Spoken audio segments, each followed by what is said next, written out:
ধরনের পাইরেসি যে কোনো সিনেমার জন্য, নতুন একটা সিনেমার জন্য কম বেশি তো অর্থনৈতিক ক্ষতি তো অবশ্যই আছে। এটার পরিমাণটা বলা তো এখন মুশকিল। কারণ কি, আজকে সিনেমাটা আমরা যেখানে দাঁড়িয়েছিলাম, আমরা যেদিকে এগোচ্ছিলাম, 100 কোটির ঘরে এগোচ্ছিলাম, তো সেইখান থেকে এখন আমরা আজকে থেমে আছি 70-75-এ। কেন?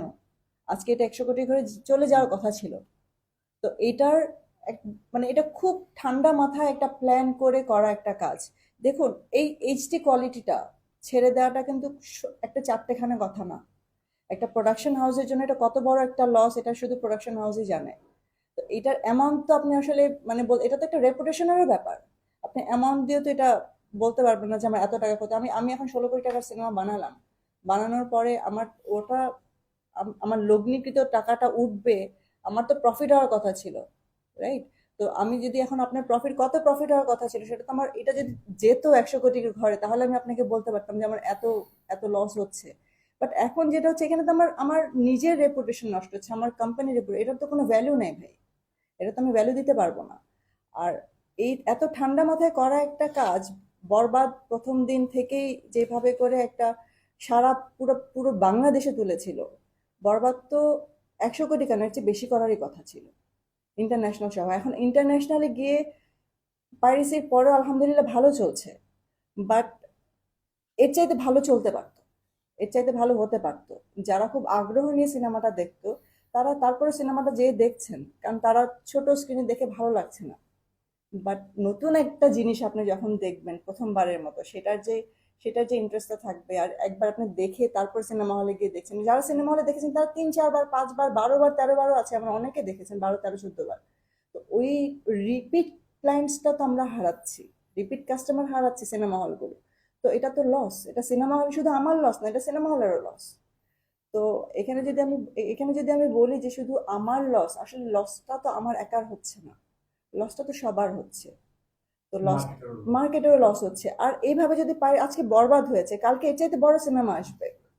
তো ওই সিনেমাগুলো যদি এরকম হয়ে যায়, আমাদের এই ভরসার জায়গাটা কোথায়, যাদের কাছে আমরা দিচ্ছি সিনেমাটা ডিস্ট্রিবিউট করতে? তো ওখানে ছাড়া তো এইচডি কপিটা যেতে পারে না কোথাও। আমি এমন অনেক দেখেছি যে অনেকে মানে অনেকে মন্তব্য করেছেন, অনেকে কমেন্ট করেছেন যে আমরা কি করছি, আমরা কেন হাতে হাত দিয়ে বসে আছি, আমরা কিছু বলছি না, হয়তো বা আমরা আমরা করছি। আমার প্রশ্ন তাদের কাছে যে আমরা যখন কাজটা করবো, আমরা চাই একটা সুষ্ঠু তদন্ত হোক। আমরা কি প্রত্যেকটা মোমেন্ট আপনাদেরকে জানাবো যে আমরা কি করছি? তো তদন্তটা যেন আমাদের ভালো না হয়, যারা এটা করেছে কালপ্রিট যারা, তারা বের হয়ে চলে যাক। আমরা কিন্তু এর জন্য কাউকে কিছু জানাইনি। আমরা যেদিন রাতে আমরা জানতে পেরেছি, সেদিন থেকেই আমরা এই ব্যাপারে পদক্ষেপ নিয়েছি। 30 তারিখ রাতে আমি ওনাকে মেসেজ করেছি, ভাইয়া এটা হচ্ছে, জুয়েল ভাইকে। তো জুয়েল ভাই ইমিডিয়েটলি সেটা দেখছিল। 1st মে গিয়ে আমি রিপোর্ট করেছি। 2nd মে থেকে সব নামানো, 1st মে থেকে নামানো হচ্ছিল, এবং 2nd মে থেকে উনি যতটা সম্ভব, মানে যেটা ম্যানুয়ালি ম্যানুয়ালি অটোমেটিক্যালি যে যতগুলো নামানো যাচ্ছিল নামিয়েছেন। তো এখন আমার কথা হচ্ছে যে আমরা তো কাজ করছি, আমরা তো বসে নেই, আমরা তো আজকে মামলাও করেছি। তো এই ব্যাপারগুলোতে যদি আপনারা প্রশ্ন করেন, কেউ কেউ বলছে যে আমি আম, কোন একটা কোম্পানি, আমি কোনো জুয়ার কোম্পানিকে বেচে দিয়েছি। আপনারা কি বলতে পারেন যে এই ভিডিওগুলো এখন প্লে হচ্ছে, একটা জায়গায় কোনো স্পন্সর বা কোনো বেটিং কোম্পানির কোনো লোগো আছে বা কোনো অ্যাডভার্টাইজমেন্ট আছে? কেন নেই? যদি আমি সেটাই করতাম, আমার যেটা করার হতো, তাহলে আমি এতদিন পরে কেন করলাম? আমার তো তাহলে অনেক আগে এটা হতো। বাট কেন এই প্রশ্নগুলো সাধারণ মানুষের মাথায় এতটুকু এতটুকু মানে সেন্স বলবো আমি যে নেই, যে ওনারা আসলে বুঝতে পারেন না যে এটা একটা কোম্পানির জন্য কত বড় একটা প্রপার্টি। আর আমি তো বাংলাদেশের জন্য এটা, যেহেতু বরবাদ একটা বেঞ্চমার্ক ছিল, এবং সামনে আরো অনেক সিনেমা আসবে যেটা বরবাদকেও ছাড়িয়ে যাবে। তো সেখানেও যদি এরকম হয়, তখন আপনারা কি বলবেন? এখানে আমাদের বিশ্বাসটাই হচ্ছে সবচেয়ে, আমরা যাদেরকে দিই তাদের প্রতি আমাদের তো এতটুকু ভরসা রেখে কাজ করতে হবে, নাহলে আমরা কাজ করব কি করে? আপু, এই যে বললেন যাদেরকে দিয়েছি, এরা কারা? মানে এই ইন্ডাস্ট্রি সংশ্লিষ্ট কেউ কিনা? আপনাদের ধারণা কি? পরিবেশকদেরকে আপনি করছেন কিনা, মানে আপনি একটা ভালো এখন বলছিলেন যে ডিস্ট্রিবিউটর হ্যাঁ, পরিবেশকদের এখন এখন এটা নিয়ে আমি মন্তব্যের জন্য করব না। যে এটা যেহেতু তদন্তে আছে, চলছে, তো তদন্তে বের হয়ে আসুক, সেটাই থাকবে আমার মানে মেইন। তদন্তে বের হয়ে আসলে আপনারা নিজেরাই জানতে পারবেন। এখন আমি কার উপরে বলবো, কার উপর আঙুল তুলবো? এখন তো অনেকেই আছেন, কার উপর আঙুল তুলবো আমি? আপনি মনে করছেন দেশে না বিদেশে? অবশ্যই এটা দেশে, কারণ আপনারা যদি কপিটা দেখেন, কারণ বিদেশে আমরা যে কপিটা দিচ্ছি, এটার সাথে বিদেশের কপির সাথে অনেক ডিফারেন্স আছে।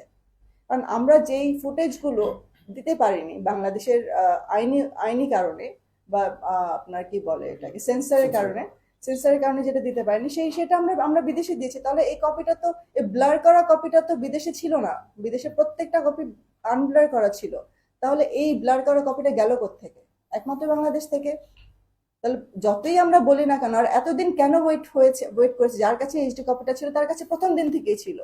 তারা ওয়েট করেছে এটার জন্য, এটা বলার জন্য যে বিদেশ থেকে এটা কপি হয়েছে। আসলে এটা বিদেশ থেকে কপি হয়নি। যারা বাংলাদেশে বসে আছেন তারা জানেন না যে বিদেশে কোন কপিটা গিয়েছে, এবং যারা বিদেশ থেকে দেখছেন তারা জানেন না যে বাংলাদেশে আসলে কোন কপিটা আমরা ডিস্ট্রিবিউট করেছি।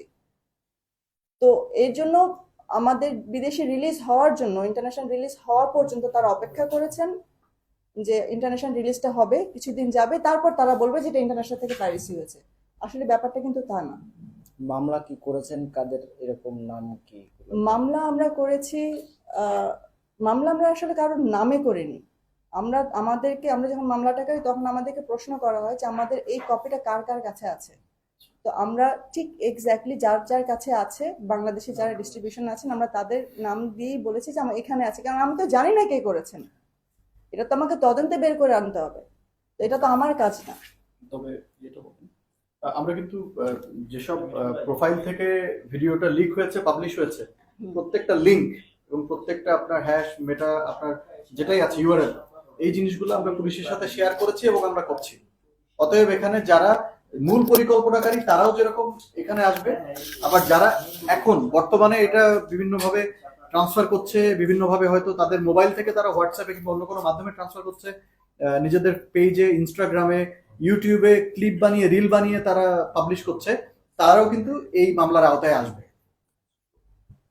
আমি অফ দ্য টপিক